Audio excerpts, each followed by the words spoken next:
ఈ ఏడాది కార్తీక అమావాస్య తిథి అక్టోబర్ 20న తెల్లవారుజామున 3:44 ప్రారంభమై అక్టోబర్ 21 తెల్లవారుజామున 5:53 ముగుస్తుంది. 20న దీపావళి పండుగను జరుపుకోవడం సరైందని పండితులు స్పష్టం చేస్తున్నారు. అక్టోబర్ 20న అమావాస్య తిథి అర్ధరాత్రి వరకు ఉంటుంది. ఈ రోజున ప్రదోషకాలం కూడా లభిస్తోంది. ఇది లక్ష్మీదేవి పూజకు చాలా ముఖ్యమైనదిగా చెబుతారు. దీంతో లక్ష్మీ గణేష పూజకు అక్టోబర్ 20న రాత్రి 7:12 నుంచి 8:40 వరకు అత్యంత శుభ సమయంగా చెబుతున్నారు. ప్రత్యామ్నాయంగా రాత్రి 9:10 నుంచి 10:15 వరకు కూడా పూజ చేసుకోవచ్చు. ఈ రెండు సమయాలు పూజకు శుభప్రదమని పండితులు చెబుతున్నారు. సాయంత్రం సమయంలో అమ్మవారిని పూజించాలి.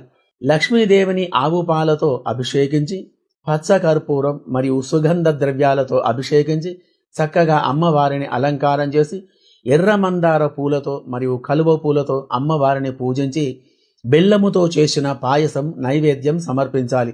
ముద్ద కర్పూరంతో హారతివ్వాలి. భక్తి శ్రద్ధలతో ఈ యొక్క మంత్రం చెబుతూ పూజించాలి.